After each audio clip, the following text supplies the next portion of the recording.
आज भारतेंदु हरिश्चंद्र पर चर्चा के इस सत्र में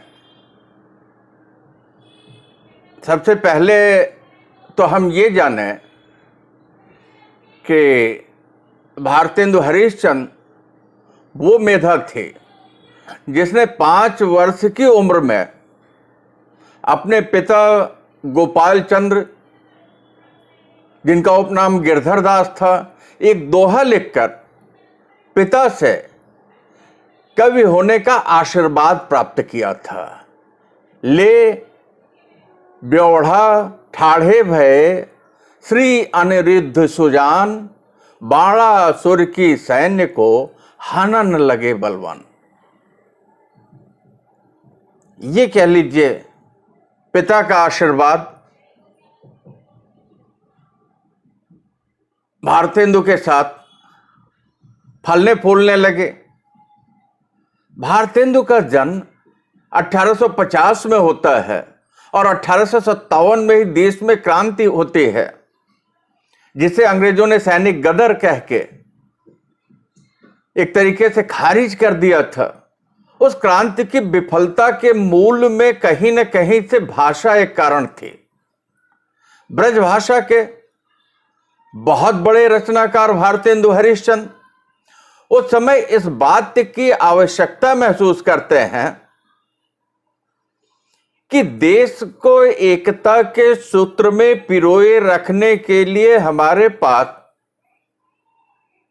ऐसी भाषा हो जो कश्मीर से कन्याकुमारी तक और आज के पाकिस्तान से लेकर के आज के बांग्लादेश, क्योंकि हिंदुस्तान पूरा इतना हुआ करता था, जिसके माध्यम से हम आपस में संवाद कर सकें। तो भारतेंदु हरिश्चंद्र उस समय अपने युग के ब्रज भाषा के बड़े रचनाकारों में थे, लेकिन उन्होंने शंखनाद कर दिया, निज भाषा उन्नति अहै, सब उन्नति को मूल, पै निज भाषा ज्ञान बिनु मिटे नहीं को शूल। मित्रों, किसी भी व्यक्ति की, किसी भी समाज की, किसी भी राष्ट्र की जो सबसे बड़ी ताकत है, सबसे बड़ी क्षमता है, वो क्या है? उसकी भाषा।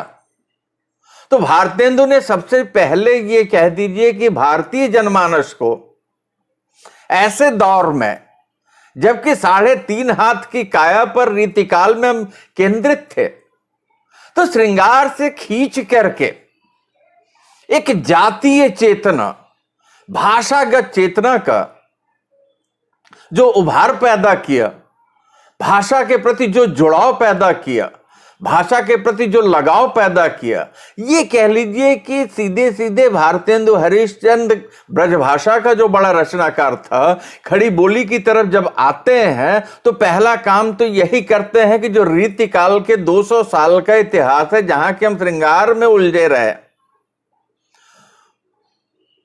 शायद भारत की गुलामी के पीछे कहीं न कहीं एक कारण ये रहा होगा। तो उन्होंने लोगों के बीच में राष्ट्रीय भावना, राष्ट्रीय चेतना, समाज की बात, देशोद्धार की बात, समाज सुधार की बात, पवित्र भावनाओं के स्थापना की बातें वो करते हैं। एक बड़ी समस्या भारतेंदु हरिश्चंद्र के सामने थी, क्योंकि अपनी बातों के प्रचार प्रसार के लिए ये देख लीजिए कि ये कहने मात्र से नहीं बल्कि व्यवहारिक रूप देने के लिए उन्होंने 2 संस्थाएं भी चलाई थी, पेनी रीचिंग तथा तटीय समाज। इन दोनों संस्थाओं की सक्रिय सहभागिता के द्वारा वो ये कह लीजिए कि अपने विचारों के स्थापन में महत्वपूर्ण भूमिका का निर्माण करते हैं। और इतना ही नहीं, अपनी बात को जन जन तक पहुंचाने के लिए 2 पत्रिकाओं का उन्होंने संपादन किया, हरिश्चंद्र मैगजीन और कवि वचन सुधा। ये दोनों पत्रिकाएं सीधे सीधे ये कह दीजिए तो करोड़ों करोड़ जो दुखी दीन थे, जो पराजित थे, जिनकी आत्माएं पराजय को स्वीकार कर ली थी, ये कह लीजिए कि उससे मुक्ति के लिए ये पत्रिकाएं जो ब्रिटिश सरकार के खिलाफ शंखनाद थी। बहुत कम उम्र मिले लेकिन काम बहुत बड़ा। अब एक बड़ी समस्या और भारतेंदु के सामने थी, क्योंकि हिंदी भाषा, जिस हिंदी में मैं बात कर रहा हूं, ये खड़ी बोली जिसकी पैरवी भारतेंदु हरिश्चंद्र करते हैं, इसके दो प्रयुक्तियां प्रचलित थे। एक तरफ उर्दू है, दूसरी तरफ हिंदी है। तो होता क्या है कि एक तरफ तो राजा शिव प्रसाद सितारे हिंद जिस भाषा की पैरवी कर रहे थे, एक बड़ा साहित्यिक समूह था, वो कहते हैं कि भाई जो हिंदी भाषा है इसकी शैली उर्दू प्रधान होनी चाहिए, उर्दू के शब्दों की बहुलता प्रयोग में। और दूसरी तरफ राजा लक्ष्मण सिंह, इनका समूह ये कहता है कि ऐसा है कि हिंदी भाषा तो हमारी आदि भाषा जो संस्कृत है, ऐसी स्थिति में संस्कृत की तत्समनिष्ठ शब्दावली का प्रयोग होना चाहिए। ये कह लीजिए कि एक तरफ राजा लक्ष्मण सिंह का शुद्धतावादी दृष्टिकोण और दूसरी तरफ राजा शिव प्रसाद सितारे हिंद का उर्दू शैली के प्रति बल बहुत थे। उम्दा कह दीजिए, बेजोड़ कह दीजिए, व्यवहारिक कह दीजिए, प्रायोगिक कह दीजिए, भारतेंदु हरिश्चंद्र ने दोनों अतिवादों से हटके मध्यम मार्ग अपनाया, जो बाद में आकर के जिस हिंदुस्तानी की पैरवी महात्मा गांधी करते हैं हिंदी के लिए भाषा के रूप में, भारतेंदु ने हिंदुस्तानी की बात की। और ये जो हिंदुस्तानी थे, इस हिंदुस्तानी भाषा में न अरबी फारसी के शब्दों का भरमार था और न ही संस्कृत निष्ठ शब्दावली का विशेष आग्रह था।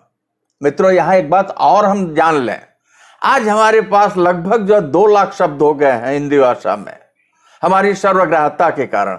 उस समय हमारे पास केवल 20,000 शब्द थे। यह आजादी के समय की बात कर रहा हूं। कल्पना कर लीजिए कि हिंदी के पास जो 1850 में 1857 की क्रांति के समय कितने शब्द रहे होंगे। तो इस तरीके से भारतेंदु ने जो महत्वपूर्ण या विशेष भूमिका का निर्वाह किया, उनके आसपास गद्य और पद्य एक नए युग का आविर्भाव होता है, क्योंकि आधुनिक काल के पहले रीतिकाल में गद्य साहित्य मिलता है बहुत मामूली। तो आधुनिक खड़ी बोली की जो पैरवी करते हैं, तो ये कह लीजिए ये काल जो गद्य और पद्य के उभार का विकास का काल है। यहां हिंदी में फिर नाटक लिखे गए, निबंध लिखे गए, कहानियां लिखी गई, डायरी लिखी गई, जीवनी लिखे गए, संस्मरण लिखे गए। तो इस तरीके से भारतेंदु स्वयं और भारतेंदु के आसपास रहने वाले रचनाकारों का एक समूह जो था, भारतेंदु मंडल, बहुत थे, शिद्दत से, मजबूती से भारतेंदु के विचारधारा को आगे बढ़ाता है।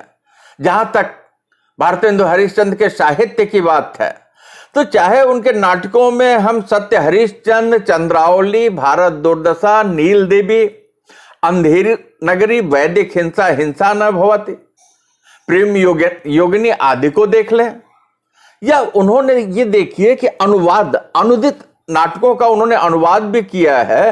वो संस्कृत से कर्पूर मंजरी है, भारत जननी है, धनंजय विजय है, मुद्रा राक्षस है। एक रास्ता खोला कि हमें अनुदित साहित्य की तरफ भी चलना पड़ेगा, अपने प्राचीन साहित्य का हिंदी में अनुवाद होना चाहिए। इतिहास ग्रंथों के रूप में उन्होंने 6-7 ग्रंथ, जैसे महाराष्ट्र देश का विकास, हिंदी दरबार दर्पण, अग्रवालों की उत्पत्ति, बादशाह दर्पण, कश्मीर सुषमा इत्यादि ग्रंथ लिखे। निबंध संग्रह के विषय में तो वो चूंकि बहुत चर्चित है, चाहे वो मदालसा हो, चाहे वो परिहास चंपक हो, चाहे वो लीलावती हो, सुलोचना हो। और भारतेंदु चूंकि काव्य से आए थे तो उनके काव्य ग्रंथों में प्रेम प्रलाप, प्रेमाश्रु, विजयनी, वैजंती, भारत वीणा, माधुरी, प्रेम तरंग, प्रेम मल्लिका, प्रेम सरोवर इत्यादि हैं।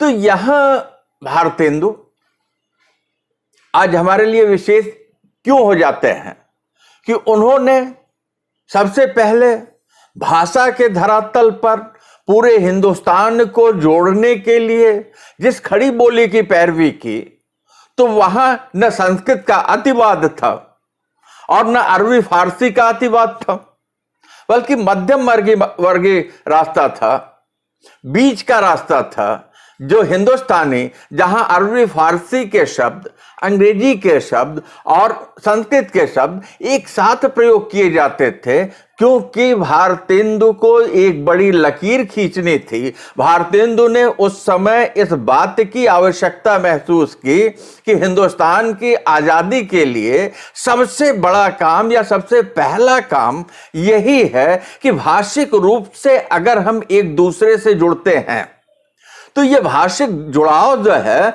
वो हमारे आजादी की लड़ाई को गति दे सकता है। शायद आपको याद आ रहा होगा 1857 की क्रांति के समय नाना फडणवीस कानपुर, झांसी की रानी झांसी, अवध के नवाब अवध, हैदराबाद के निजाम, इनके बीच जो है होलकर थे, सिंधिया थे, गायकवाड़ थे, इनके यहां एक दूसरे के पास संवाद के रूप में, प्रतीक के रूप में रोटी जाती थी। लगता है 7 वर्ष का बच्चा भारतेंदु 50 में पैदा हुए थे, 57 में क्रांति होती है। उनके बाल मानस पर यह बात बैठ गई कि यार जो है भाषिक एकता जो है हिंदुस्तान के भौगोलिक क्षेत्र को जोड़ने में समर्थ है।